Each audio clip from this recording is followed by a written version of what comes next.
Welcome to the Wolf and Bull podcast. I am the Wolf, also known as Cam in the real life, and my sound is very special because it goes, wow. Across from me is the Bull. In the real life as well. In not the the real meta. life. His sound is a Apparently, deer. I have a stomach ache of some kind. Yeah. A disturbing Disturbed. You like how That long? actually is kind of after Hawaiian pizza right there. You like how long it goes too? It does. Oh, for a think? long Like- time. Actually, that's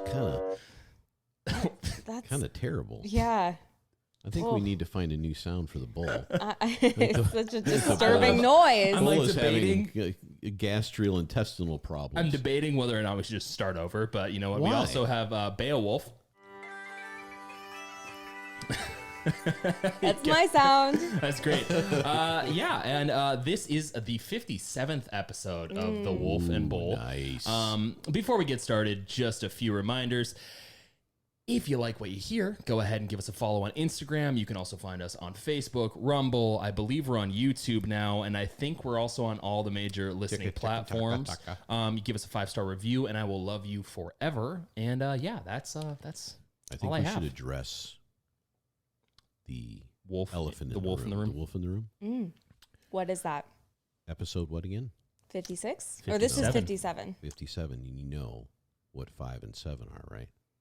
Prime numbers. 12. They are. They're prime numbers. Again, once again, it seems like every single week there's something to be primed for, something to prepare, something to get arithmetical. Where are you going with this? Arithmetical? What are we doing here? He's What do you mean, what am I on doing? a Where? mission. Are you on a mission for numbers? Are you the A numbers Your nickname mission. is the Professor. Yes, it is. We should I change. must We should change have. the logo in the Wolf and Bull to I just am like you actually, wearing a I'm trench staring, coat. I'm staring into the camera now, and I'm seeing like numbers filling the air. Oh, like house? Or Well, I think it was that. No, that Magic sound School you Bus. get- Oh, Magic. Magic School. Did you ever see that movie with Jim Carrey? I think it was called 13. Oh yes, Or I 21? Sure did. That What was him it? trying to be Older a Was it scary. 21? Him trying to be a scary Or actor instead of a 23 comedian. something. Yeah, it was It's one of his 23. more It's serious. 23. 23. Which One of his more again serious are roles. both what? Numbers. Prime numbers. Prime numbers. They are prime numbers, yes. I totally forgot. 2 was a prime number. This is how we bring So people it's 23, in. by the This is way. how we bring people in. We start talking about math. So whoever's still listening, Jesus. welcome. Now, welcome to the calculus. How is side of everybody doing? I'm doing good. it. Are you Yeah, I am. feeling Irish over there? You Feeling Irish. I was also just a couple minutes ago talking about what I would want for my meal after this, and a pot pie. pot pie? A chicken pot pie sounds really Ooh, good. now, what is it? What's the Irish breakfast contain? What is that? The exact Irish breakfast I will not get entirely right, and Is- I do not is- want to disappoint no. my fellow Irishmen. However, Well, it a is good shepherd's pie is pretty awesome. well, too. yeah, but an traditional Irish breakfast has beans, eggs, Bacon, sausage. sausages, baked beans, eggs, mushrooms, grilled tomatoes, and perhaps some cooked leftover potatoes And some made into a leprechaun? hash or bubble. Or a bubble and steak. I don't know what a bubble is. Bubble. a bubble. I have no idea what a bubble is. Well, I do know that a breakfast like that would be excellent after a long day of hiking. Yeah, yeah. I bet you're right. Or to prime you, to get you the energy to start hiking, right? That is correct. All those potatoes. That's right. Should I jump into the monologue? That was a segue for you. Oh, thank you. I You're welcome. just wanted to make sure. I just did a layup. Are you going to follow up there? No, what are we talking about? If you're anything like me, then you enjoy the great outdoors. Being around nature, scenic vistas, and the precarious nature of everything around me reminds me that life is just more than work, politics, and keeping up with the Joneses. When I'm outdoors, overlooking a cliff face, I do sometimes wonder what President Biden meant when he said, I'll lead an effective strategy to mobilize true international effort to pressure. or what Trump was getting at with his tweet. Despite the constant negative press covfefe, he deleted it hours later, but insisted that its wording was intentional. Why was it intentional? What does covfefe mean? Sure, some media outlets assumed he meant coverage, but could it have been a signifier that maybe the Clintons are lizard people? that Area 51 is the exit of the simulation, or that Klondike would in 2022, after 40 years, discontinue the Choco Taco. Who knows? My scenic vista view moments are not meant to answer those questions or thoughts. That's simply not the point of going outside. Going outdoors is so you don't have to concern yourself with those poor people who have lost, anyway. Or with whether Biden has taken a cognitive test. Have you taken a cognitive No, test? I haven't taken a test. Why the hell would I take a test? Come on, man. That's like saying before you got in this program, if you take a test where you're taking cocaine or not, what do you think, huh? It's a lot I think you should lot take to a think test about. for both right there. It's a lot to think about. Yeah, you go outdoors because struggling with the grueling hike is more enjoyable than listening to any of that nonsense. Being alone in the wilderness is lonesome, but it is more enjoyable than being in the loud sounds sometimes. And frankly, doing that, in my opinion, is more enjoyable than doing nothing. I think all those are verifiable truths. And here on the Wolf and Bull podcast, we choose truth over facts. We do. Going outdoors, hiking, and being amongst nature isn't always safe, though. In fact, it's frequently very unsafe, and many people severely underestimate the potential danger that awaits them shortly off or on the trails. Recently, Beowulf and I hiked Half Dome in Yosemite. I'm not saying we're better than you, I'm just saying we did something. It was a great time, but incredibly grueling, and we're happy that we were prepared. Unfortunately, many people are not prepared, and that's why we're discussing the worst possible scenarios that occur when in the great outdoors. Oh, tragic. Two things. The true international pressure has to be my favorite word. Two real important things about your monologue. Number one, area, what is it again? 51. Oh, 5 and a... Oh, yeah, One. prime numbers, yeah. Prime What numbers. the is exit. going on? It's the exit to the simulation. I'm convinced. It is. Why would there be so many prime numbers otherwise? Listen, I just love looking at it on Google Maps. There's nothing there, right? No, You can't see it. no, you can't. It's just a big, it has a big 5 and a 1. That's it. That's right. Yeah. No, you can see it on. Well, you can see it on Google Maps. In the second. At most- least the top layer. Go ahead. Top layer, is it a cloud that has a 5 and a 1 on it? Is that what it is? Or is it, what is And those poor people who have lost, I just had to play it again. I'm sorry. That's I a great. just- That's a great one. What was your But- second thing so about the this- monologue? Well, the second thing, and you heard him right there, our glorious leader. Preparation is in the mind of the beholder, because a lot of people think they're prepared for the great outdoors. He's going to say I'm not prepared with the monologue. I didn't No, practice at all, wow. honestly. I'm just That is not where I was going with that at all. I'm joking. As always, Joking. I thought your monologue was Weird. yes, But that's okay. exactly what I thought It's it was. okay. But no, I'm just saying that the problem with most people that go out on these hikes, and probably most of the people you talk about for the rest of this podcast, are just not prepared. And they think they are. They really do. From their Well, perspective, a lot of them believe they're prepared. I think even the most prepared, you have to remember when you're hiking or camping or walking, just walking out in the wilderness like this, even the most prepared people, there is a possibility of something happening to you that you can't get out of, or you get lost. And the prepared does maybe help you, but there's no guarantee. Well, let's talk about some of the hikes that we've been on to give our listeners some, understanding of our incredible skill set. Just kidding. No, to give our listeners some context about what we have done, because I do think experience is a great, at least in my opinion, a great precedent to advice. So I think that when it comes to all of us here, I think we've been on some relatively decent hikes. I Yeah. wouldn't consider myself a professional, but I think I have some grasp on what to do when I'm walking outside. We conquered Silly Mountain very quickly. That's just a little short jaunt for anyone who's wondering. We just did Half Dome a week and a half ago. You've done the 14ers in Colorado. Yeah. I've done 4 of them, I believe. Yeah, we've done Grand Canyon together, all three of us. Yeah. And so you guys haven't been on 14ers, and I haven't been on Yosemite, but we've all been on the Grand Canyon one. I believe that the 14ers, for me at least, were harder. They weren't nearly the length of hike that the Grand Canyon was, but the 14ers, because of 14,000 feet and above, The it just elevation. affects your body differently. Yeah. Yeah. You said that, I think it was the last one you did. At the very top, you had like a Mountain Dew or something. Yeah. Or like an well, energy drink. And it was just like, this was up on a mountain called La Plata, which is, there's a famous bike ride up in Colorado. Oh gosh, can't remember the name of it. It starts at 10,000 feet, the bike ride itself. I'm sure whoever listening out there will be going, "You dummy, don't you know what that ride is?" Yeah. Matter of fact, I know a buddy of mine that's been on it once or twice as well. Somebody you know. The Silver Road? No, it's the mountain was La Plata, so it's up near La Plata, L.A. and then Plata. You'll say the city and I'll know right away if you find 10,000 foot Silvertown city is what it was.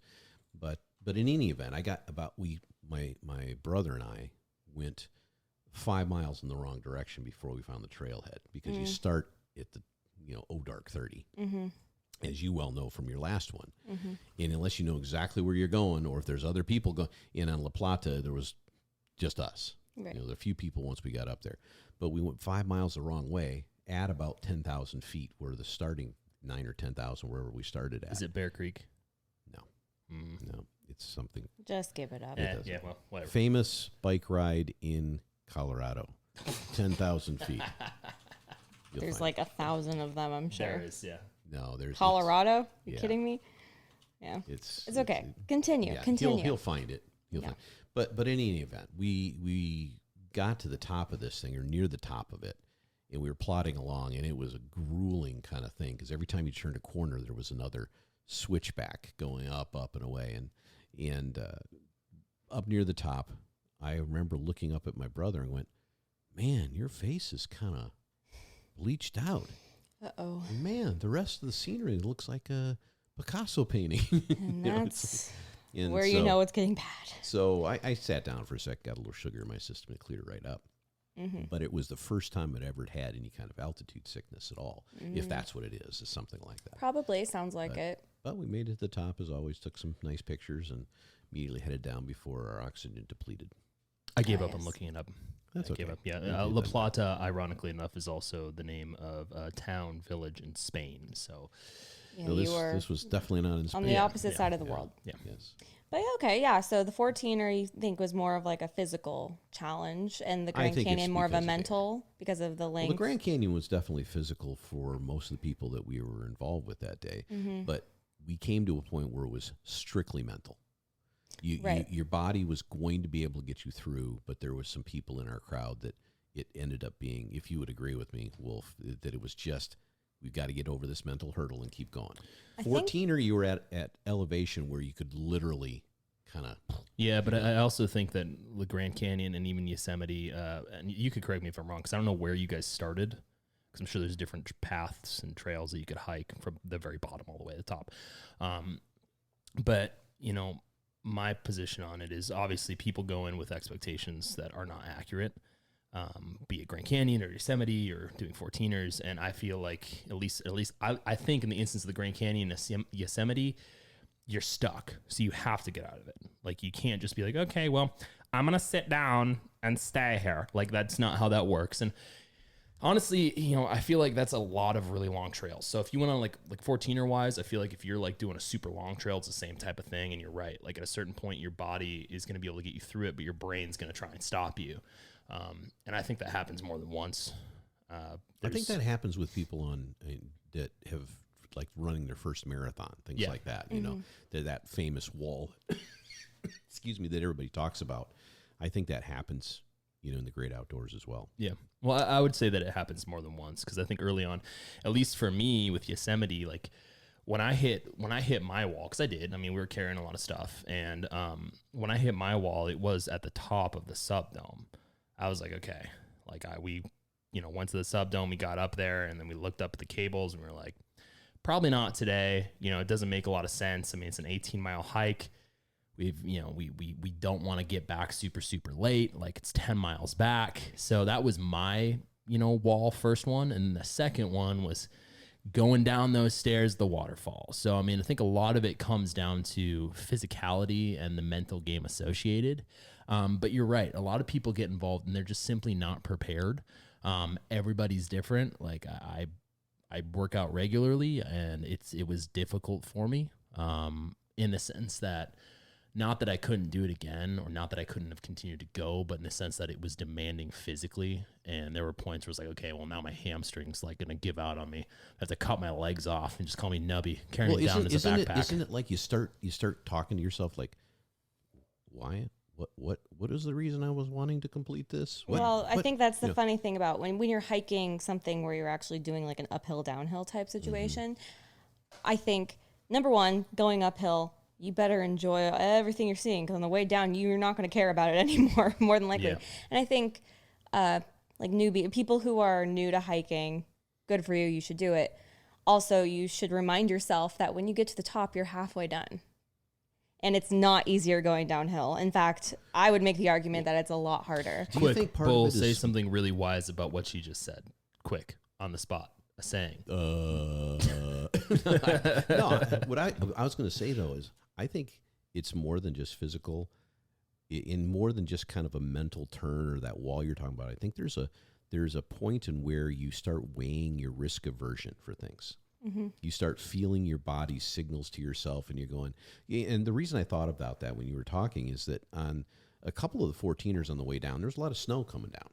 Mm-hmm. This is dead of summer, by the way, but we get up that high, there's a lot of cold, a lot of snow still. Yeah. And I was coming down through this one path, and I kind of veered off to the side to try to get a little bit of a shortcut down, because my brother's freaking jumping from these rocks to rocks. And I'm like, first of all, I wear freaking graduated bifocals. So the depth perception when you jump from one rock to another is not what it used to be, okay? Yeah. You got to judge just right. And you didn't bring those big, like, jar I should have brought a meta thing away. But and then when you're already tired from going up to the top, and you're coming down and your quads aren't quite what they should be, you start worrying if it's one of them's going to give out on you when you hit the rock just right. Yeah. But I went right through a snowbank. I went literally stepped into the snowbank and went up to my neck because there was nothing below it. Yeah, you gotta be careful. I haven't heard this part yet. Well, no, there's these giant rocks and these snow drifts in between. Don't tell your mother about this, by the way. She's gonna hear it. She's gonna listen to this.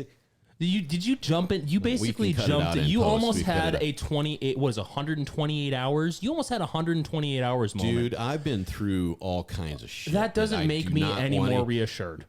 But here's what I was going to say. When you've as you live your life, you go through all these experiences, whether they're outdoors, whether they're driving vehicles, whether they're doing stupid ass things, or jumping out of planes, bungee jumping, climbing on rocks, getting tested for cocaine. In the outdoor stuff we're talking the stuff outdoors that we're talking about. If you're silly enough in your youth to go out and climb mountains and stuff alone, don't do it, because you'll eventually find yourself in a position where you're holding on to something and you're looking around and going, nobody's ever going to find me. Yeah. Mm-hmm. Period. Nobody's going to know that I almost did this. But I think my point of all this is that there is a calculus that's done, that you've decided that the danger is now overriding the need to complete this or do something that you're saying another day. Well, then you finish and you're like, oh, I'm so glad I did it. No, that was not great. at all. Oh, I thought you were going to go. I jumped the gun. I thought you were going to say I have regret. Yeah, no. No. You finish and you get done. And I was telling a friend of ours who we were on this hike last week with in Yosemite. I was telling her, she was just exhausted, and I was like, at the end, you're going to be done with this. You're going to get some food in your system, go to sleep, and tomorrow you're not even going to remember how tired you were anymore. You're going to be like, I did it once, I could do it again. Weren't we at a dinner? We went to dinner the next day and we were talking, and I'm pretty sure she said, yeah, I'm never going to do that again. But yeah, when we do this again, by the way, it's going to be really good. Because you know what the worst part is, though? If I could remember, she was 100% serious. Oh, I know. It was hilarious. Your mind is amazing. It was like a 2-minute switch. Your mind, when you complete something, even if it's part of something, you have now proven to yourself something you've never proven to yourself again. And you'll never it changes you forever in a different way. Yeah. But my morning experiences. In that town I can't remember in Colorado, Flatbush, Flatiron. No, that's something. No, over that's here. over here. Yeah, That's a Something hike on something somewhere on in Underwood. Yeah. 10,000 feet. Anyway, The bike trail? So we get out of that whole thing. Me seeing Picasso in the sky and all that kind of shit that we've done. I took a Mountain Dew, man, and you were mentioning earlier. I remember slugging that thing down, and I could literally feel it like coursing through my system into my capillaries and out to my fingers, like oh. It's like the Hulk must feel that. All that when a poison, gamma rays hit him, all you know? that Right. Mountain Dew poison. Oh, it was. It's beautiful poison. That was beautiful poison. But we got down off the mountain and we went into that city and we were like, oh my God, I could barely walk. I got blisters all over my feet. I'm, and okay, I am a little older than the average hiker for 14ers, but who cares? So my brother and I go into this little tiny famous pizza place that all the bikers hang out in that do this ride that I can't remember. And we go in there and we sit down. We order a big, huge pitcher of Coca-Cola. I mean, drinking that thing down I like did it was the same nothing. thing. It was I just did the like, same thing. and we ordered a pizza each. Yeah. Not pizza for both of us. And you ate the whole a thing. pizza each. And you ate the we're whole thing. slugging this down, and a couple of ladies walking in. A couple, I don't know, one's 40 something, 30 something, my guess. And one of them's really in shape, and the other is kind of not. And they sit down. And this is a very small little booth area beside us. They sit down right next to us, and they want to chat us up. And my brother and I are like, we're like zombies. We don't. You're like, I don't want to speak. I shouldn't talk about my brother that way. He's probably ready to go for another one. Matter of fact, we did. Was that the second day in a row? Anyways, we did 2 on that trip.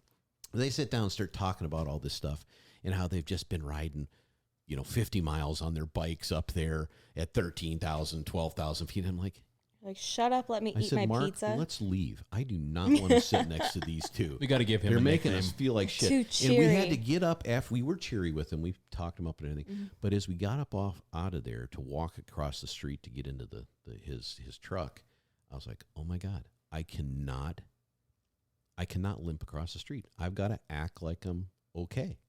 We sat there and chatted these people. You know how this is a male ego thing. Yeah, I'm I was gonna sorry. say, It's like, I totally don't know male ego. how this is, but Don't I do be also shaking understand. your Don't know what head he's at me. talking Don't about. be I don't shaking see your that head at at me, all. Wolf. No. Oh yeah, Wolf's got a broken paw. What are you And he's talking gonna- about? you'll- I you'll sat act down like at it's the. not broken. I sat down You'll at the chew end of your arm Yosemite. off. I sat down at the end of Yosemite and spoke with 4 drunk hikers who I saw earlier that day and said I had this shit kicked out of me. I feel like garbage, and I made it. I Yeah, but literally you said that to them, and then you looked at them and said, "But you got the shit kicked out of you." No, they were fine. They were totally fine. I look. I have no shame. I will tell someone when I've been defeated. That's no a shame. generational thing. No that shame we've at all. talked about many times. That is a generational. I thing. will 'Cause sit down and tell someone. I could have bloody stubs for Yeah. feet, and I'll walk across that street like nothing's hurting me.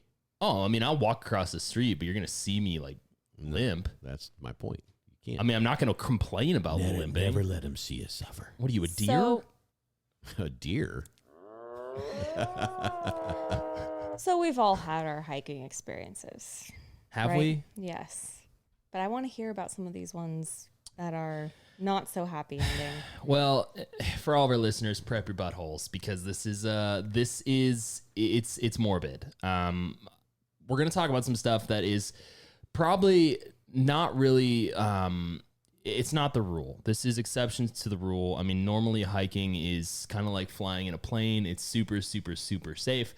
And the things that happen outside of that are outlier scenarios in the grand scheme of numbers. In other words, if you're worried about hiking before this, you'll never go after. Yeah, stay inside forever. Bottom line is if you want to go hiking or you want to visit a national park, you should. And plenty of people do. Yeah. This is a very small drop in the bucket Oh, of there's people who actually visit and quite enjoy many times over national parks. Well, I think over the last 15 years, it's been like 3.5 billion visits. Yeah. So it's the numbers are insignificant, but these things are pretty sad. And before we get into it, just condolences to everyone who's been affected by some of these individuals, especially people who are currently missing. Hopefully, this brings attention to them, and let's all hope that they're found soon.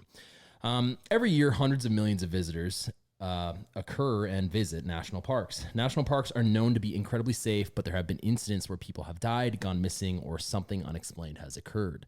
In 2019, National Park Service Chief Spokesman Jeremy Barnum stated that there's an average of 6 deaths each week within the considerable national park system, or 312 deaths per year, or 1 death for every million visitors.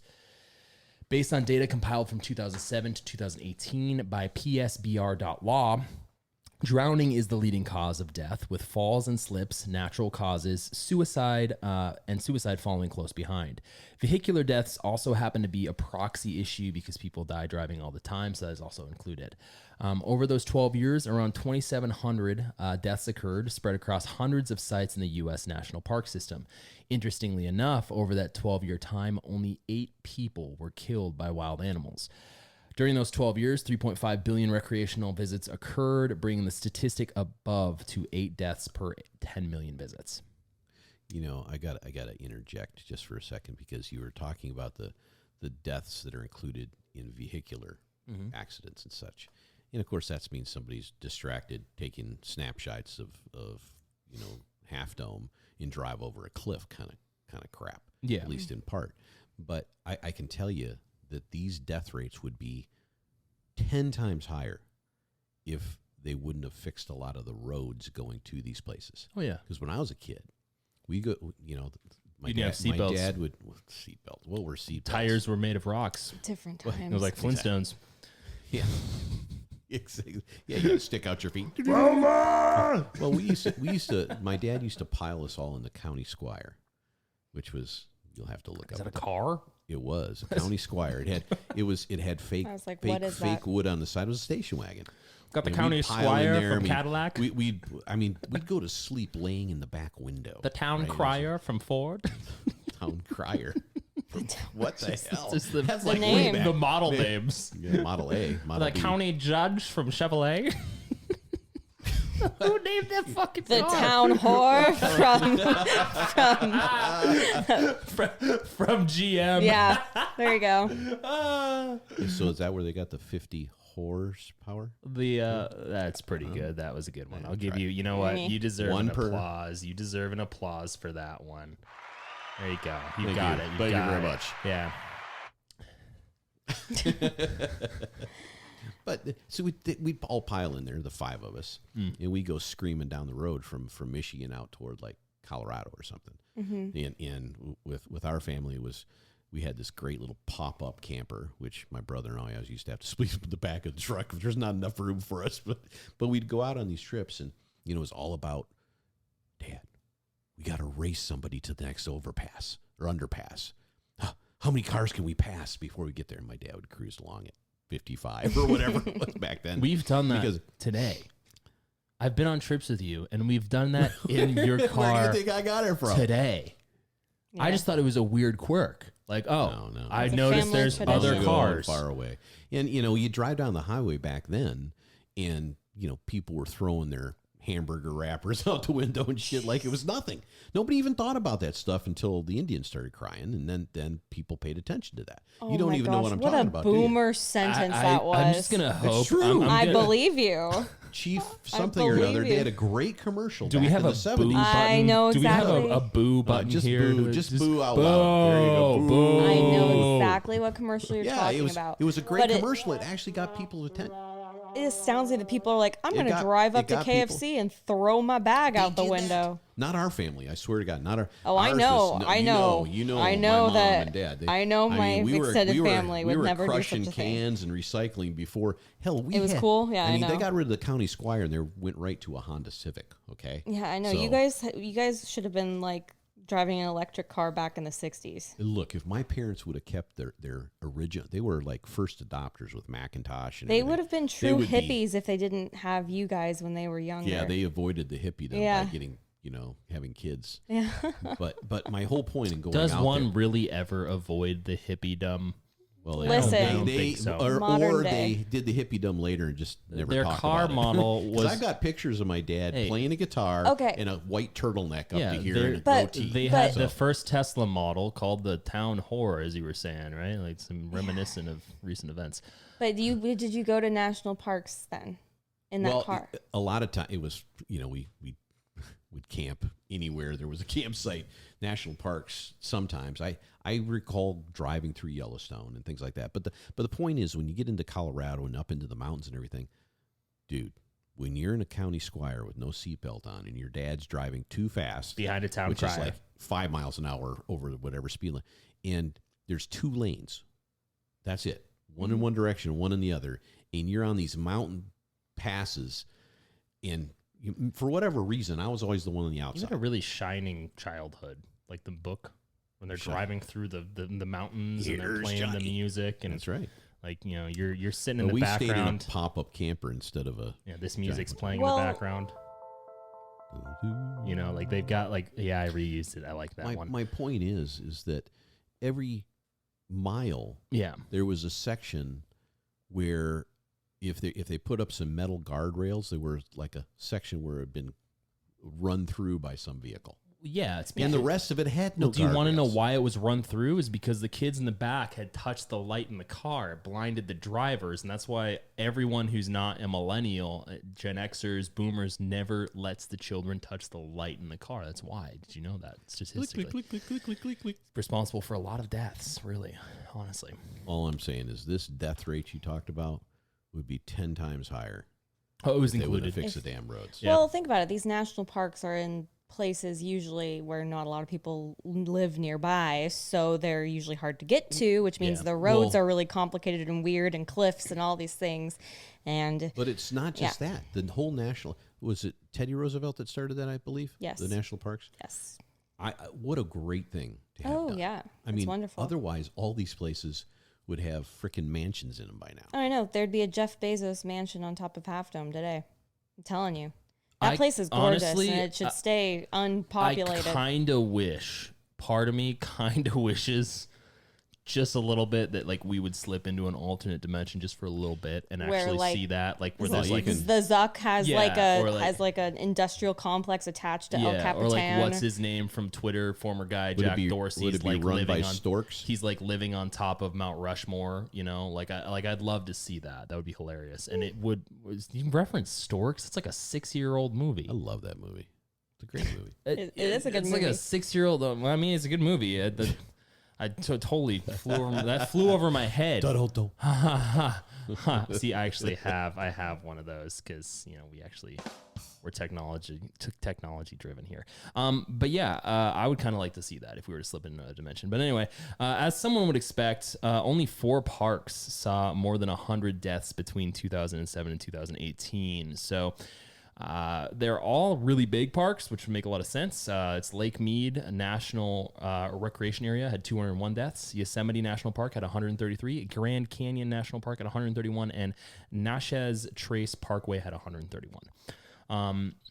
But a lot of these parks, much like with anything that's worth doing, have really low deaths per 10 million visits. Right. So, for example, even though Yosemite has had 133 deaths over the last 12 years, the deaths per 10 million visits is only 28, whereas a park like North Cascades National Park, I believe that's in Washington, has a death rate of 652. That's per 10 million. Significantly higher than anybody else. What the hell is that about? Well, Cascades here in the mountains, right? Yeah. Is that just a larger? Think well, there's less people that go too, because it's. I mean, you're way up north, which I want to go. So I'd love to go. 1,000 people total go, and 650 Well, of them die. Denali is in Alaska, it's like right? 65. I think the numbers are screwed, but still. It's out of every 10 million. It says. Yeah.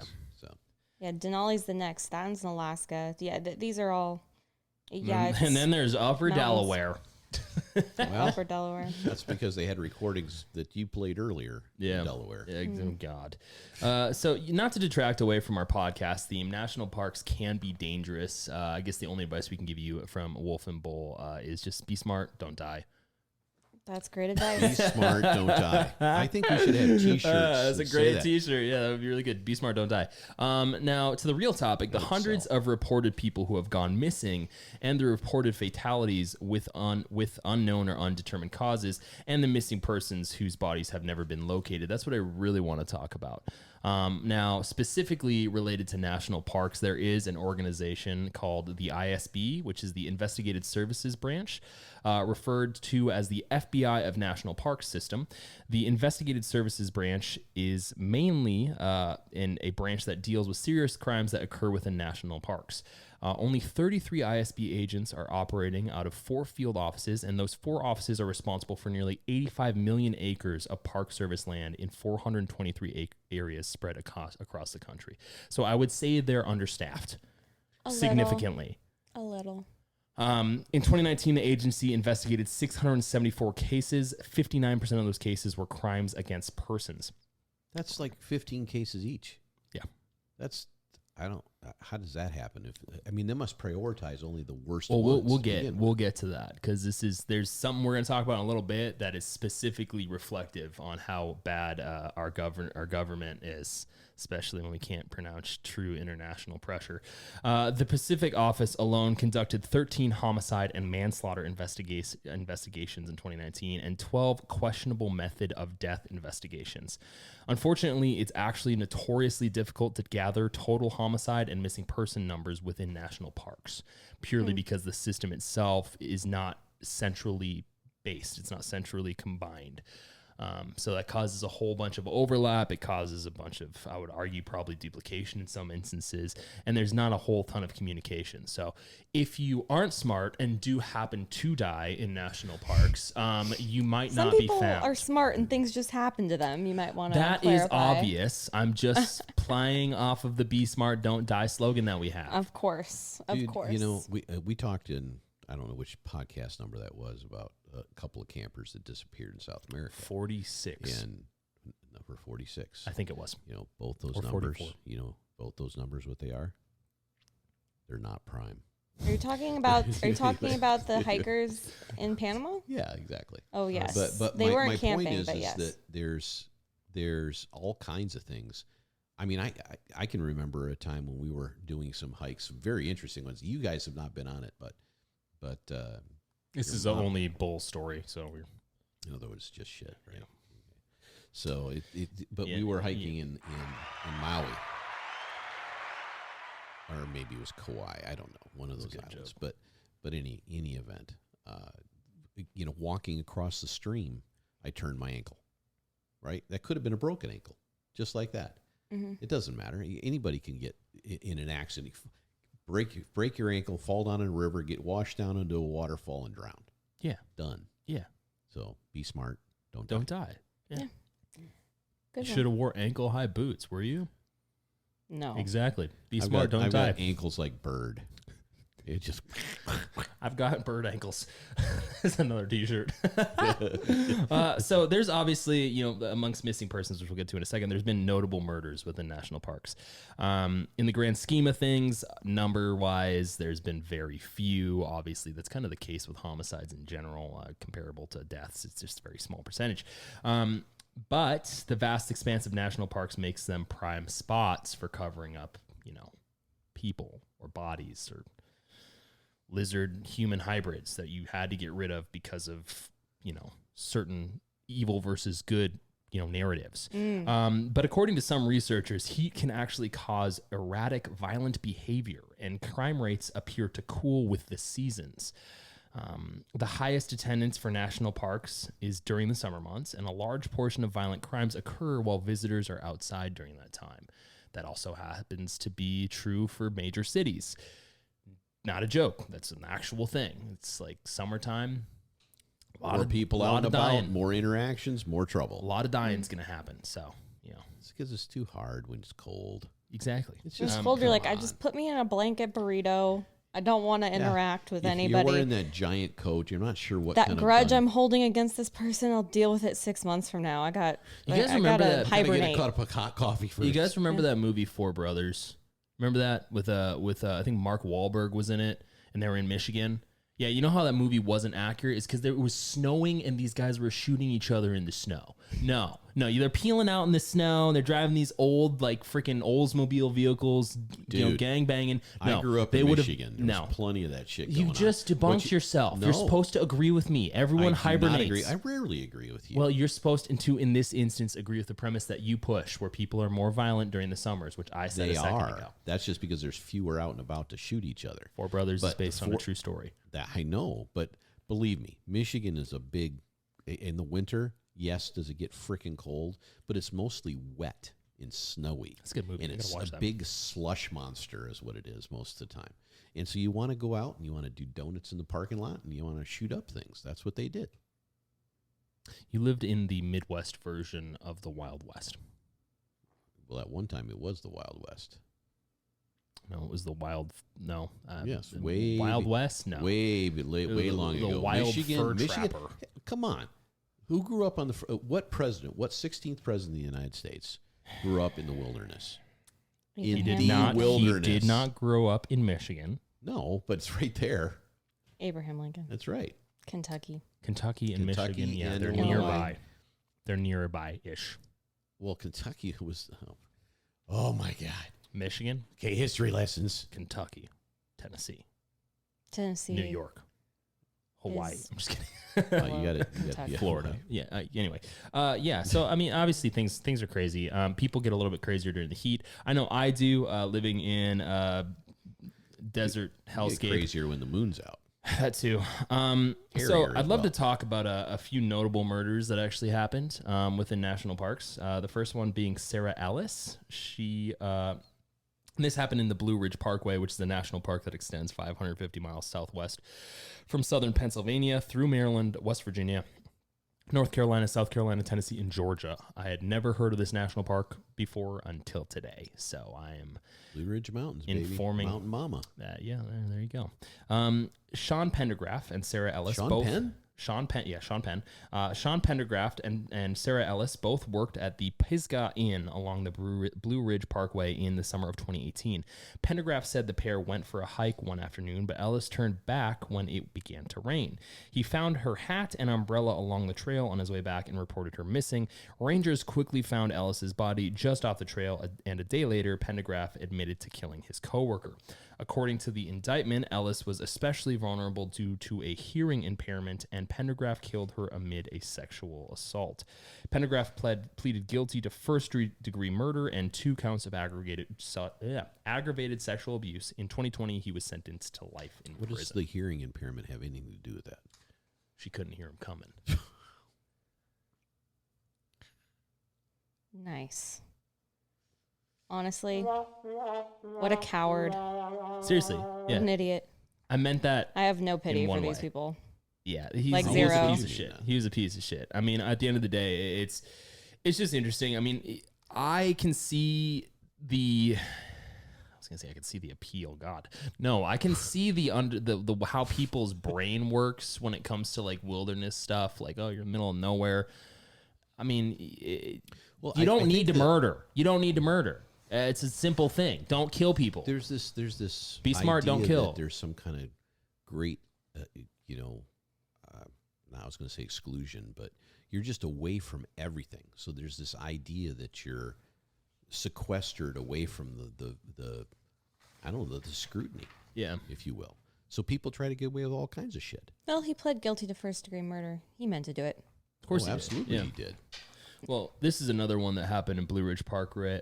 I want to say it's Lila Pickering. In 2016, park rangers spotted a vehicle parked along Blue Ridge Parkway. When a man and a small child exited the vehicle and started descending a steep embankment, the rangers moved in to investigate. That's when Seth Willis Pickering suddenly stabbed his 6-year-old daughter Lila in the heart, and she died at the scene. Pickering, amid a custody battle for his daughter, told rangers, "Now they will never be able to take her away from me." That sounds like that is somebody that we incredibly both sad. despise. What's his name? I always think it's Oh, the one Chris that killed- Watts. Yeah. Guy's a piece of crap, isn't he? Yes, that's another one that happened. Absolutely terrible. And I don't understand what goes through people's brains. But with see, that. these are murders. These are not even like this is just pure psycho evil It's sick. people Sick, being sick, evil and they just shit. happen to be in a national park while they're I mean, doing it. think Yeah. about the. I always think about stuff like not like this. Obviously, I sit around and think about stuff. No, there are things in my brain that I want to be able to explain when I see them out there and put them together logically. And of course, the last couple of years, there's been none of that. It's all been just a chaotic, cycle of nonsense in a lot of different areas. But when you see something like this, it just adds to that, because this person just simply felt that that his daughter was a possession. Mm-hmm. It's my possession. No one else can have it. And if somebody else is going to take it away from me, I'm not going to let it happen. That's not even, I don't even think it's human. You know, No, I think it's not. Rest in peace, Lila. Yeah, no well, kidding. That's the Hope same Seth thing. is dead. Well, that's the same Ooh, thing that's with too harsh. I do too. Well, that's the same thing with like Chris Watts. It's like you've listened to between the two of us, Beowulf is much more into the you know. Well, I'm not let me into ask it. you, I Bale, just because don't- do Chair you murder disassociate mysteries. yourself from when you're reading and listening about these stories and things? Because it's really hard for me. Something like this one will hit me between the eyes. I only listen or watch things made by like there's a couple like YouTube I think so many people just bastardize all this, like people. I'm sorry, I do not approve of people like doing their makeup and talking about No, this it's and like nonsense. eating food and talking about like we're talking about it right now, but I think we're approaching it differently than that. Well, I did my It's- makeup earlier. I'm just saying, I know a lot about this, but I don't enjoy. It's not something I'd watch before bed. You know, Well, I think it's very interesting to try to decipher why these things happen. That's why Well, things yeah, like Criminal it's Minds why- are so fun to watch. I think because- it's Yeah, also but Criminal you Minds know, is you know, fiction. But for real, Yeah, but- it also reminds me like there are certain things that I think about. Like if I'm gonna be alone in a national park hiking, I would make sure that I have a pocket knife or all these things on me, not just for that reason, like, oh, what if I fall and need to cut a rope or something, but also like you're someone walking alone, and what if someone takes advantage of you in a place where no one else can hear you and you can't escape? Well, it's one thing to prepare yourself for accidents, falling down, breaking your ankle in a stream, tripping over something, having a bear in the distance with its cubs, all those kinds of things. Or a bear in the distance with a rifle. I mean, that's even worse. But when it's other human beings, and when we're talking about national parks, that's what you're not expecting. Well, yeah, Well, and you're going here's- out there to enjoy spectacular, beautiful scenery and time away from all the cacophony of nonsense that's out there, and you have somebody turn around. I mean, how many? There's hundreds of thousands of people go missing all the time. I know you talk about this. About 600,000 people a year go missing. In And the country. 89% to 92 of them are found either alive or deceased. Either alive or deceased. Oh, you mean? They're Oh, you found. mean they're In not other found words, at all? they're found. I was like, you mean one or the other, but But no, so- no. You yeah, mean, well, yes, statistically, yes, I one or the understand. other. 80. What do you say? 89 to 92%. Okay, so let's say it's 90%. So that means out of 600,000, 10% 60,000. disappeared. Yeah. 60,000 people are never found. Yeah. Yeah. Well, At all. interestingly enough, I was reading about while I was doing my research, there's actually a large portion of people that are also incarcerated. So someone could be reported missing in one state and be incarcerated in another, and the Well, loopholes, there's always anomalies. Well, but let's say yeah, it's but 10% just for the it sake of most talking likely about it. is, but that's a thing I found to be strange. But my point of all this is you've got all this grandeur. You know intuitively as a human being that with these beautiful places, these national parks, there's a risk. You go walking up to the Grand Canyon, and there are places, there are no rails there. Not at least for the most of the Grand Canyon is a giant place. You can walk up to the edge of it. You can get shoved over or trip and fall in.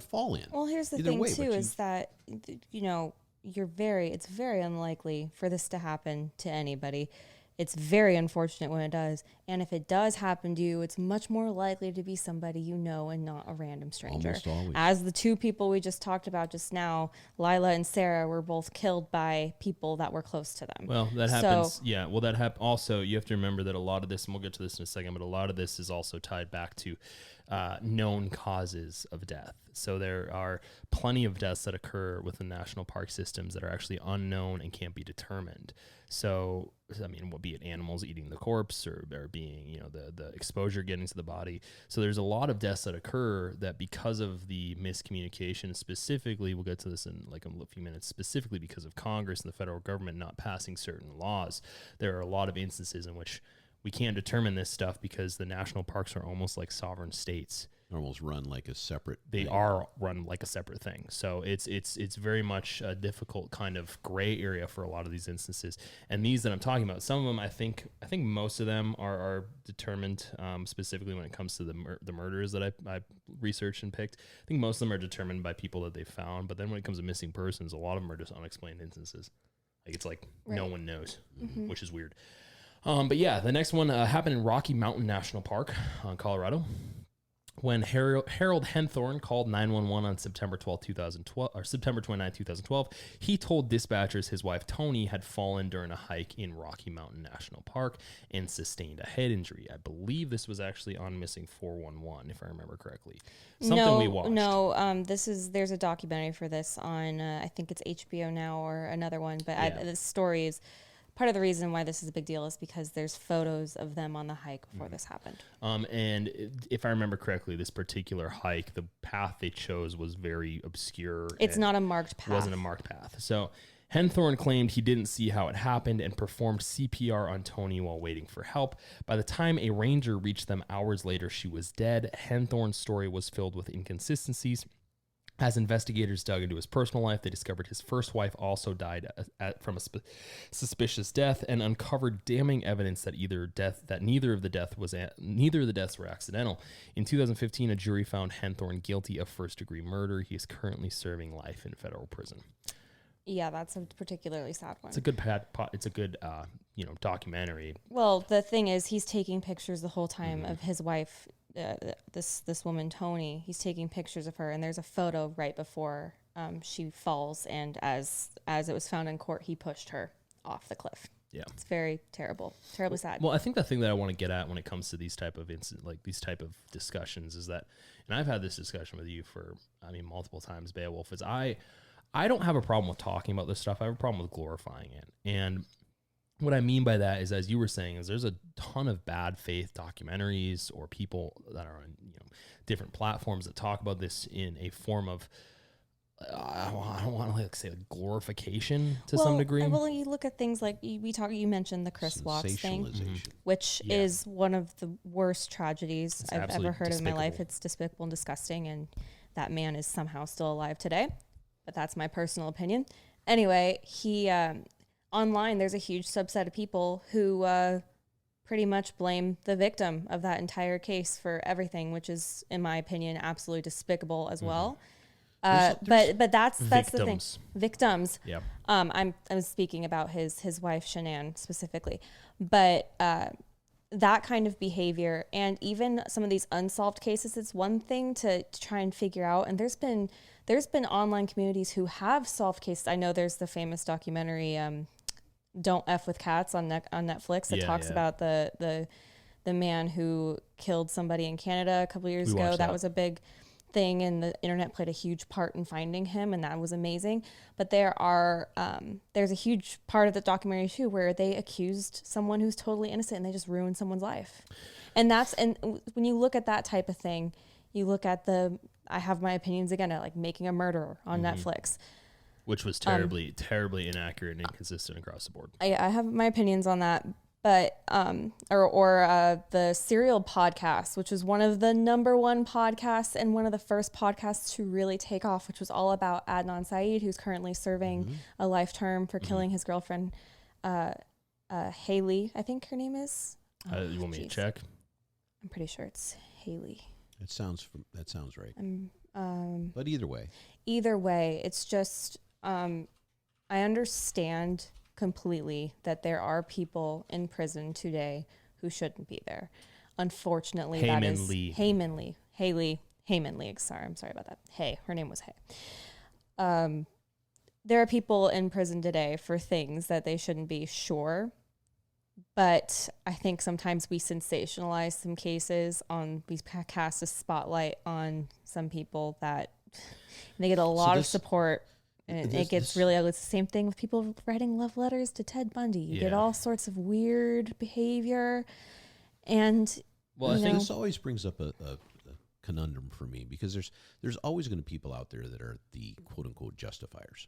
In other words, anything you bring up, there's got to be a reason that happened. Of course there's a reason that happened. There's always a reason behind there. But there's a twofold thing that happens. First of all, there's taking that situation. You love to talk about Occam's razor. Occam's. Thank you very much. Oscar's Razor, a new razor company by Wolf and Bull. By Sesame Street, apparently. By Sesame Street. Anyway, the idea that the simplest thing is generally correct. That's kind of your first premise. You have to go there. As human beings, we have to go there. And it does put wrong people in prison sometimes. It absolutely does. But that's the first step. After that, you can look at all the peripheral reasons that something could have occurred. And if you find enough of those reasons don't jive with the original idea of what happened, then you can make alterations to that decision that's been made. But you can't do otherwise than that. Otherwise, you can justify anything because there's always, quote unquote, reasonable doubt that can be brought up into the mind of people listening. And a good defense lawyer will bring it, find and bring it, and then you have people like Casey Anthony who walk free. Well, I think that's the real problem, though, is when we sensationalize these type OJ specifically when it comes to these particular incidences. When we sensationalize them, there's always going to be a large subset, and when I say large, I mean larger than one, of individuals who are always going to side with the people that are being defended, with the people that were probably the perpetrators. I mean, that's just I would say that's probably the rule of contrarianism. I mean, especially today, there's always going to be people by just rule of thumb. They're going to be like, I'm just going to disagree. And that group is going to grow into a larger group because there's individuals that are easily swayed by things. We can talk about this ad infinitum when it comes to conspiracies. Like, there has to be a baseline where everyone agrees. Otherwise, as the bull just said, you can justify anything. You go down one rabbit hole of, somebody's a lizard person, and all of a sudden everybody's a lizard person. And my whole thing is, like, when it comes to sensationalization, if we want to talk about people from the perspective of the victim's preservation, like respect for the victim, and then talking about Ted Bundy, that's one thing, right? But if we talk about Ted Bundy and don't treat the victims as if they were actually human beings, then all you're doing is you're participating in the very act that Ted Bundy participated in before he took someone's life. Because that's where it starts. You're giving right? Ted Bundy exactly what he was looking for in the first place. Mm-hmm. Can anybody here, well, you probably can, Bale, but I can't think of the name of a single one of his victims. But I know his name. No. Because you probably can. I know there was one I remember one that got know. away, but I don't know his name. But my whole point is that you have this focal point, which is the perpetrator or the likely perpetrator, even the innocent person that has the focus on them, and then you have all these data points on the outside that are the victims.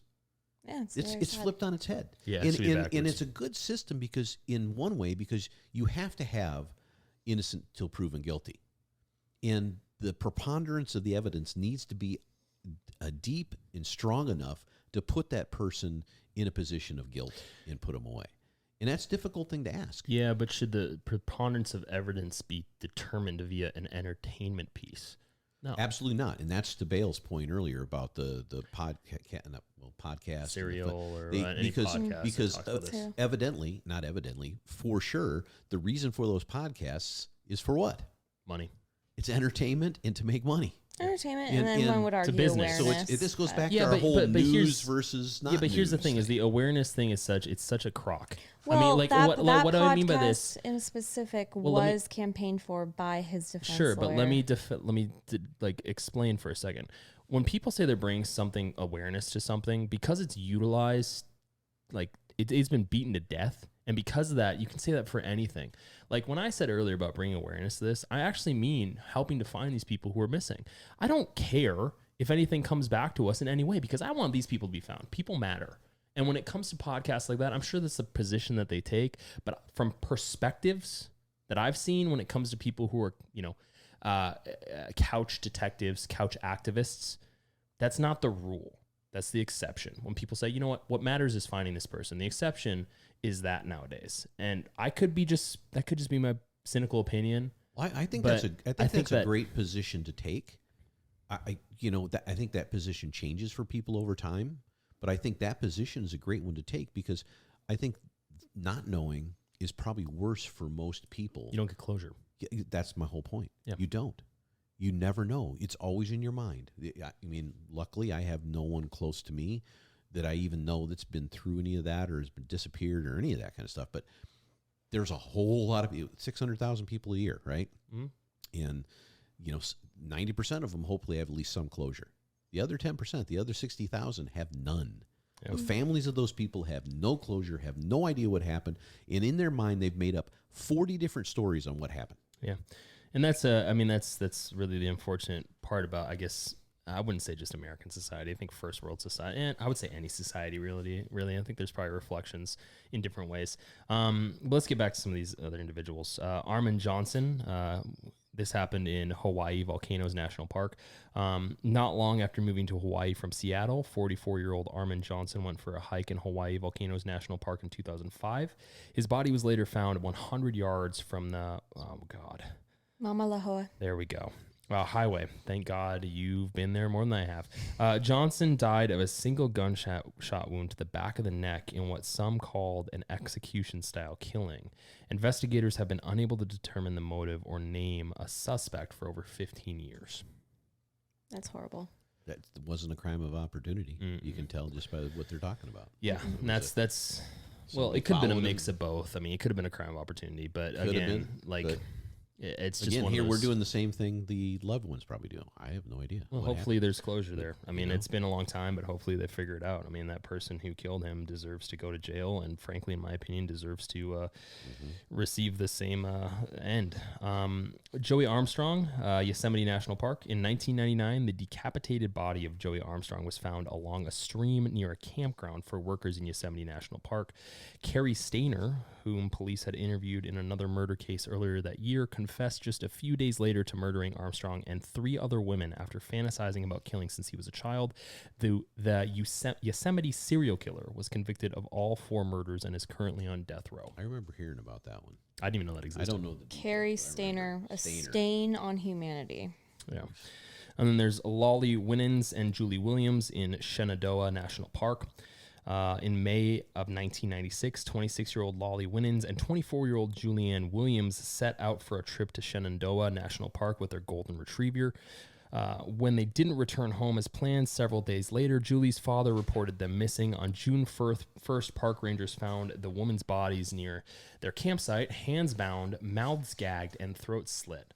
Although authorities arrested Daryl Rice, DNA found at the scene didn't match the suspect and charges were dropped. The grisly murders remain unsolved. Now, most of these large areas, most of these parks are have a ton of unexplored territory. For example, Alaska's St. Elias National Park and Preserve covers almost 13.2 million acres of unexplored territory that people have not been in.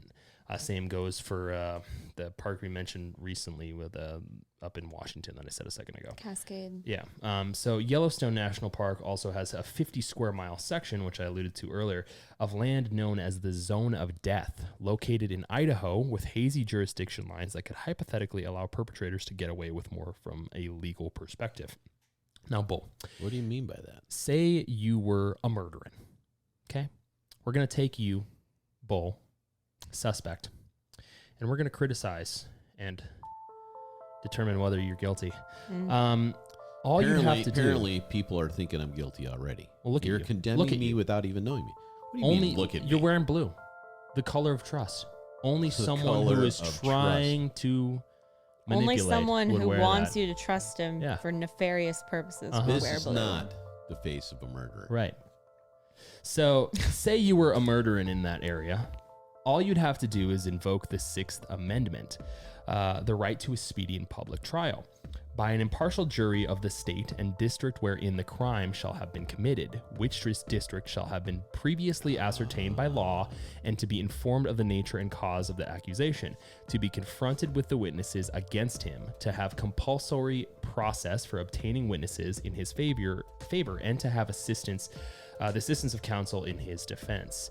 The District of Wyoming has purview over all of Yellowstone National Park, and even though parts of it are in Montana and Idaho, the accused, the bull in this instance, has the right to jury composed entirely of people living in both Idaho and the District of Wyoming, i.e. people living in the Idaho part of Yellowstone.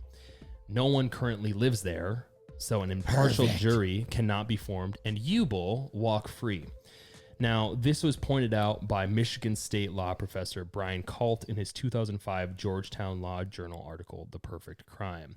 And I think the bull... All I did was stand there on the hillside. But what didn't you do? Majestically. What didn't you do? Wow. Yeah, exactly. I want to read that paper. Well, what's interesting is that The Perfect Crime paper? Well, what's interesting is this problem still persists. This was pointed out in 2005, and it is still currently a problem. Despite recent attention brought about by the Gabby Petito case and the work from Brian Kalt in 2005, Congress still has yet to do anything about this at a federal level. Well, the Gabby this is Petito a case loophole. solved itself because that idiot went and offed himself in a Florida swamp, didn't he? Did. In a national park, probably down there. Yep. You know, this is a legal loophole. I've heard about this loophole before because it's defined by state jurisdictions and county jurisdictions. And hey, the Sixth Amendment says you better get somebody that lives in this county to jury of my peers and everything like that. I mean, what are you gonna put a moose and a bear and whatever else on the jury? So, but if as you said earlier, these parks are sort of their own little countries anyway, wouldn't the jurisdiction of Wyoming supersede that? Well, I would think if I was a lawyer, that's what I would the argue. problem, though, is because it's conflated with two other states. That particular 50 miles is in Idaho, so you're infringing upon Idahoan law. So I mean, I guess that's the term there. So I think that's the complication. Is I understand what you're saying, but that's a state enforcing its laws upon another state. Now, granted, in that instance, I'm sure Idaho would probably comply. I'm sure Montana would probably comply. But again, this is a thing that We'll only know when someone drives. well, this is a thing that Congress should do. I think what they would. I mean, just do. it's They've got a couple other things they need to do first, in my opinion. They don't but well, yeah, Shit. that's Are you they kidding don't me? do They anything. won't do no. anything. Well, I guess my point still remains though is as someone representatives, please do your job. I mean, that is just simple. I mean, it's been 17 years, so I mean we can all determine that it's been long enough. Am I doing my math right here? 17 years, yeah, 2005, yeah. Yes. So my whole thing is just it's just something that they should fix amongst other things. But yeah, that's some of the murders that I found associated with national parks. Obviously, I know it's really morbid. It's terrible. Hopefully, people that haven't gotten closure with those instances do get closure. Hopefully, all the people that were the victims have found some solace in the afterlife, and hopefully, all the perpetrators rot. Now, there's notable missing person cases associated with national parks as well.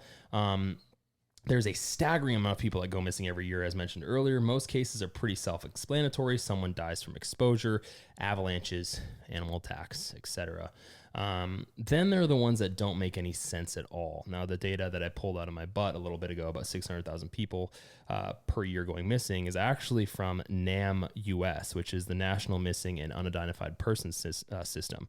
About 600,000 plus people go missing in the United States every year, with anywhere between 89% and 92% of those being of individuals being recovered either alive or deceased. As of this podcast episode, neither the Department of Interior, which oversees the National Park Service, nor the Department of Agriculture's U.S. Forest Service keeps track of those that disappear in the wild. That seems like a large number of people that are found. Mm-hmm. It really does. It surprises me, actually. Well, I mean, you have to remember people. What is it? 40? It's not 48 hours. It's as soon as you know, right? Well, that's the first 48. That's nonsense. not true. No, Yeah, 24 hours before you can. No. You can can do it as soon report as you know. someone You can missing. report right away. anybody, but they're not going to do shit about it until they're gone. For a It while. depends. It depends. It's circumstantial. Also, a yeah. lot of people reported missing are probably kids who run away. Yeah, and they come back, or they never come back. yeah. but- So Yeah. yeah, it's definitely interesting. Now, as I said earlier, national parks like Yosemite operate almost as sovereign states. That obviously, there's some opinion pieces on that. One of them specifically from the NY Post. They're not inclined at all to seek help from outside government agencies. Now, just for some individuals who've gone missing, specifically because Beowulf and I were in Yosemite a little bit ago, Yosemite has more than 750 miles of trails. Joel Thomason, 31 years old. He went missing on September 6th of 2021. If you know anybody or have any information on this, please report this. He went missing on a solo hike in the park. He was a United States Army reservist and planned his hike from Hetchy to Lake Eleanor, which is a 9.1 mile hike. Rangers saw him on the first day near O'Shaughnessy Dam. After months of searching, the family has presumed that he died on that hike, and he went missing without a trace. Another individual, Sandra Johnson Hughes, 54 years old, has been missing since July 4th of 2020, camping by herself in the Sierra National Forest when she was involved in a solo vehicle crash. Witnesses who saw her at the crash scene said she refused help. Her sleeping bag and campsite were found abandoned. Another incident of just someone disappearing. That's kind of weird. Yeah. And then finally, Peter Jackson, not the filmmaker, 74 years old, went missing after texting his son on September 17th, 2016, said he was hiking in Yosemite. His campsite was found undisturbed at White Wolf Campground with no sign of Jackson. In 2019, his backpack was discovered between Aspen Valley and Smith Peak. You know, it's interesting. I was thinking about this while we were hiking. Now, the hike to Half Dome is like, there's a lot of people. Yeah, there's lots of traffic on it. But I was thinking through some of the areas, I'm like, if you just walk off a little bit, you could easily not find your way back. You think, oh, I'm going to go to the bathroom or something. Well, we saw that. We saw that on the path. I mean, there was multiple hikers that went the wrong way, and we had to be like, hey, you're on the wrong path. Like, yeah, I mean, it's not that, I mean, it's marked, but it's not that well Well, here's the thing as well, is you have to think about, I mean, you walk maybe a mile off path, no one's ever going to find you. Well, here's the thing. You walk a mile off path, no one's going to hear you. No one's going to hear you. No one's going to find you. Like those 14ers we were talking about earlier. You get up above the timberline, nothing but rocks. Yeah. Maybe a little bit of scrub. And you're like, where am I? All there is little cairns that people put up, piles of rocks to find where they went. And, that's Joe Blow just like me that doesn't know where they're going, puts a pile of rocks up and somebody follows in the wrong direction. And next thing you know, they're climbing on a cliff somewhere and they're gone. Yeah. Well, and that's I mean, as much as I say that, hiking and being outdoors is safe, obviously there are some risks. That's why I always recommend go in groups more than two. I mean, you can go in two if you're experienced, but it's always best to go with 3 to 4. Bring a whistle. And if you got to take a poop, you're better off with someone finding you. Poop on the trail. Just poop on the trail and bury it in the middle of the trail, preferably. You have to bury your you do, yeah. Your excrement. Yeah. In Bury Yosemite. your scat. Yeah. Yeah. So bears don't come also to eat it. You can also have a really intimate experience. Lovely. Yeah. You can have an intimate experience with your fellow hikers by making unsolicited and unbroken eye contact with them while you poop. So there's a benefit there. Honestly, I do think that people need to just have less shame. Your legs are broken, scream and cry about it. Just develop relationships that way. Make friends. Same thing with pooping in the wild. Who says you can't make friends when you got to poop? Just be careful what you're using to clean up after Use your hands, then wipe it on your face. You'll blend in. So yeah, there's also Grand Canyon in Arizona. Keeps the mosquitoes away, though, I hear. Yeah, it does. I learned that. I learned that from Predator. Bessie and Glenn Hyde went missing in 1928. This one is particularly interesting. I know about this one. A lot of people do. Bessie and Glenn Hyde were honeymooning in northern Arizona at the Grand Canyon when they vanished. They were traveling down the Colorado River by scow, which is, I probably said that wrong, which is a type of ship, in October of 1928, and planned to boat through the Grand Canyon. Bessie would have been the first woman to do so had they been successful. Other boaters saw them, and it seemed Bessie wanted to turn back, but Glenn wanted to continue. He was the alpha Chad, apparently. If they completed the trip successfully, then they could also go on a paid lecture tour. So there was a money incentive there. That would have been before the dam up in Lake Powell as well. So the river would have been much different. Probably much rapid. Much more rapids. Well, interestingly, terribly, several months later, the Hyde's boat was discovered in the winter, seemingly undisturbed.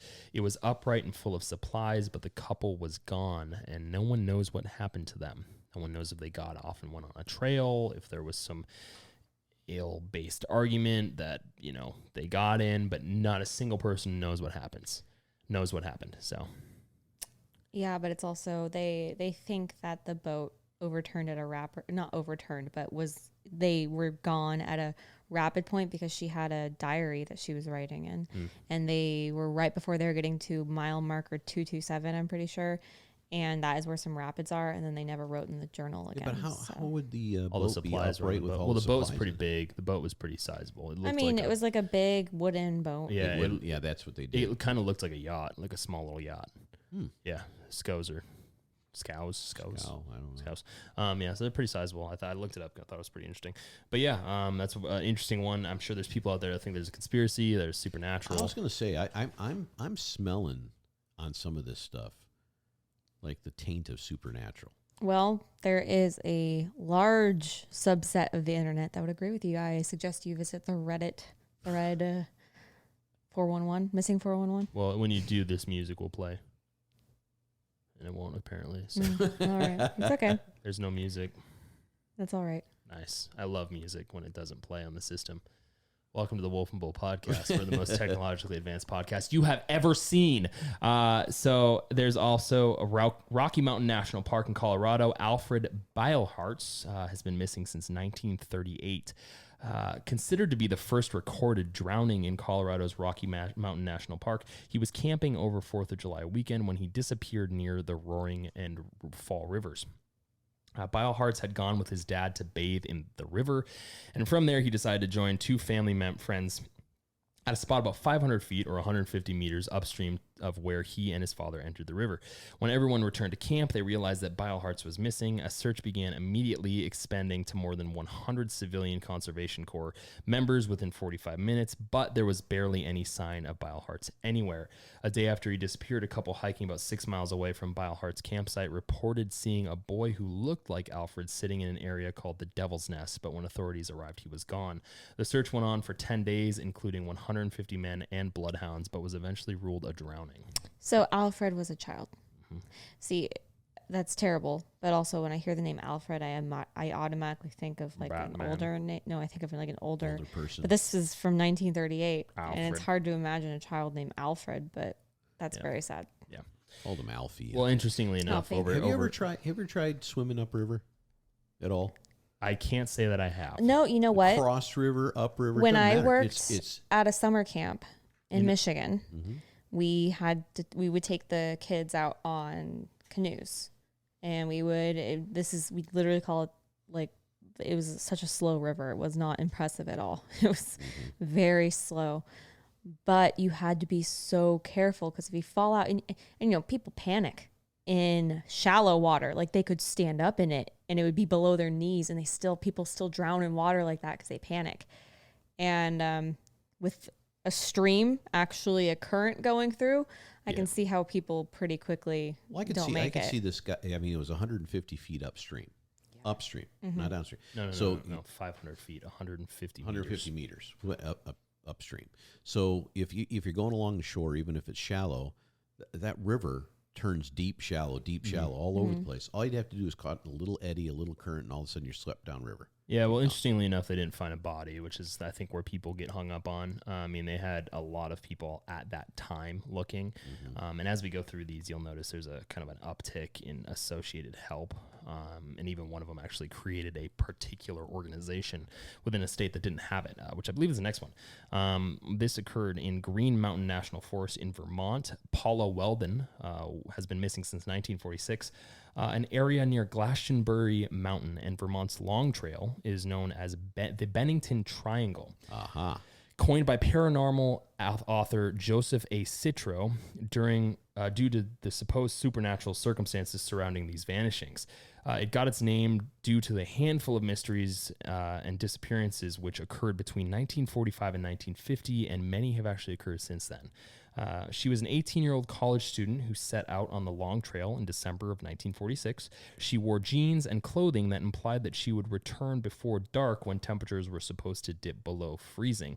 She told a roommate she was taking a long walk. Several people saw her as she hitchhiked her way to the trail and walked to the trailhead. When she didn't return, Weldon's roommate let the school know, and a search began. Students and police assisted, but due to disorganization, the search didn't pan out.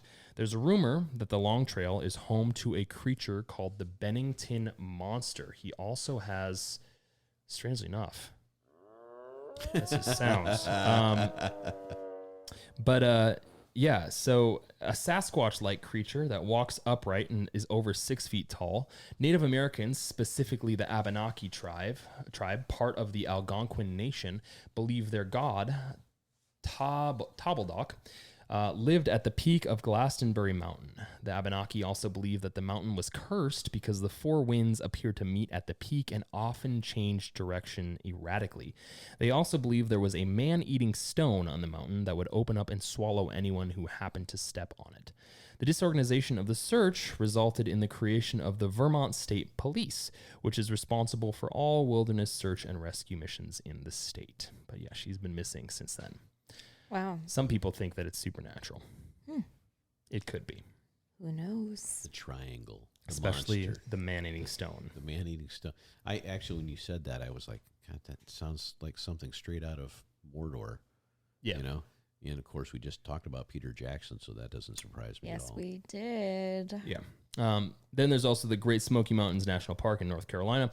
Dennis Martin has been missing since 1969. He was on a camping trip with his family in the summer of 1969. An annual Father's Day tradition, all the men in Dennis's family went to Smoky Mountain National Park to camp and hike.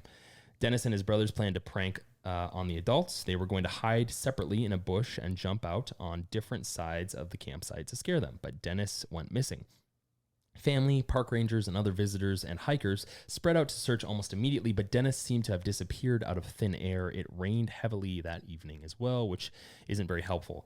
The search for Martin was the largest in National Park Service history. Park Ranger Dwight McCarter, whenever I hear the name Dwight, I think of Dwight from The Office. So that is the image I have in my head. A missing persons expert who had tracked hundreds of missing persons, including children, assisted but was struck by the complete lack of any sort of tracks. One possible lead not followed up by searchers was a report from another family the evening the boy went missing. Apparently, the Key family had heard a scream and then saw a bear man with something slung over its shoulder that looked like it could have been a small child. Again, back to the Supernatural again. Sasquatch aspect of things. Or an actual bear. Or an actual bear that's true. walking This upright is- with This was Smoky National. Smokies, you know. There's bears, I'm just Smoky saying. the bear. Only you can prevent forest fires. That's right. Yeah. They don't have those commercials anymore. Why? I have no idea. You think they keep those around? Remember the Tootsie Pop commercial? The owl? There was the Yes. owl. Yeah, the owl. Give a How hoot, many don't licks does it give a take to get to hoot. the center of a Tootsie Pop? Well, not that one. The give a hoot, don't pollute is what I was thinking. You've got What? Tootsie Pop had a anti. No, it wasn't Tootsie Pop. climate it was, change? it was an owl that said, "Give Oh. a hoot, don't pollute." Never heard of that one. Yeah. You don't remember the I Tootsie almost Pop know one? the whole song. I don't. Sing it. I can't. Sing it. Sing no. the song. Sing the song. I only know. I don't know. You know the whole song. I can see it on your I'm face. gonna break into. Do it. No. Do it for the. No. Do it for the clout. No. all I can say to all that is, be safe and don't die. Yeah, safe, don't die. that's our slogan. Be safe, don't die. But yeah, that pretty much wraps it up. Obviously, there's a lot more that have occurred, and again, you know, our condolences to any of the incidents, any of the families out there that had lost someone, as well as anyone who has lost someone when it comes to missing persons. Hopefully, the people that are currently missing are found, and hopefully, the individuals associated get some sort of closure. But yeah, that's kind of it. I mean, I think the message really of this episode, outside of talking about how we hiked Half Dome and, you know, the discrepancies that the federal and state governments have, is really to let people know that hiking, even though it is overwhelmingly safe, can also be incredibly dangerous. It's always best to go, as I said, in groups of 2 to 4, specifically larger than 2 if you can, and to be prepared as much as possible. Like it. Yeah. It's very true. Rest in peace. What do you guys think about the conspiracy aspect of things? You think there's some credence there? I think it's interesting. I know I've watched the Missing 411 documentary. That one's wild. It was pretty wild. And I do think there's some weird stuff that goes on that can't be necessarily easily explained. But I also think that most of these are the simple point A to point B explanation. One little mistake is all it takes. 10% though. That's a lot. I know. 10% is a big number. It is a big number. Well, I'd love to know what the number is worldwide. It's probably impossible to determine that. Yeah. Unfortunately, I think that the U.S., it's kind of staggering that the National Park Service is probably better at reporting these things than many countries.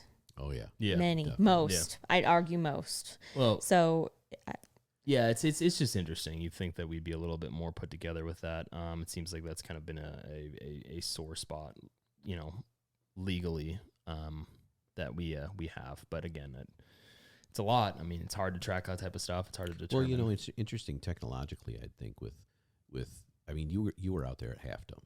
You saw tons and tons of people out there, right?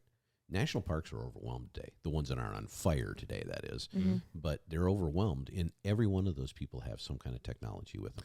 Yeah. So but even those people that are never found, finding their technology, like the person in Panama that we talked about previously, is going to help either exacerbate the conspiracy or solve, right? yeah. yeah. And you think about it. Like, there's a lot of places you can get lost and not be found for a long time, if ever. Yeah, and You your know? your phone isn't really unfortunately, it's not. Maybe one day it will be, but at this point, it's not really a fail safe of being able to find someone. Well, if we got a bunch of satellites going over and everybody Oh, goes, yeah, to, 10 years, 5 years, whatever, however fast these things go, when everybody's running around with sat phones instead of quote unquote mobile cell that'll phones, make it different. It'll make a huge difference because, I mean, you can get right now, you can get all kinds of trail GPS stuff, not just to download them, but to actually get that information as you're on those trails out in the middle of nowhere. Yeah, you just download the trail and you have the whole GPS Well, on now your downloading on your phone is fine, but I'm talking about something that's live feedback. Yeah. So that has a GPS locator and everything like that. Once that's ubiquitous, these kind of things are going to start to change. You'd think. I mean, I think that there's going to be a whole litany of legal issues with that. I mean, when it comes to privacy law and stuff, I mean, you saw what people got. There is no freaking privacy. Oh, anymore. I understand, Are you but kidding me? you saw what people That's said. why people want to go to Half Dome in the first well, you place, to saw get what- out in the wilderness and have a little privacy. You saw what people said though when it was the Patriot Act and that was found out. I mean, there's public uproar. So when it comes to having the ability to be able to That be was tracked, a generation ago. that's still a lot shorter than I'm just 50 saying, years ago. If you talk to your younger sister, she won't think two things about the Patriot Act because she's never lived in a world without it. Nope. Yeah, but we have though. I know, but So- that's my point. These things change and then they become normalized. Yeah, that's a whole nother podcast. That's a. I still You don't want me still going think off on that tangent. Well, I still think there's pushback. I think people, especially the last 2 years, I think there's probably more pushback than we'd expect. But yeah, that's about it. Hopefully, as I said, these things get wrapped up. But can't wait to see you guys in the next episode. And I think that's about it. Yeah. If you want to hike Half Dome, you must enter the lottery. Yeah, you do. You have to enter. Make the sure lottery. you do that. Yeah. And once we do have merch on the site, what will the T-shirt say? Be smart, don't die.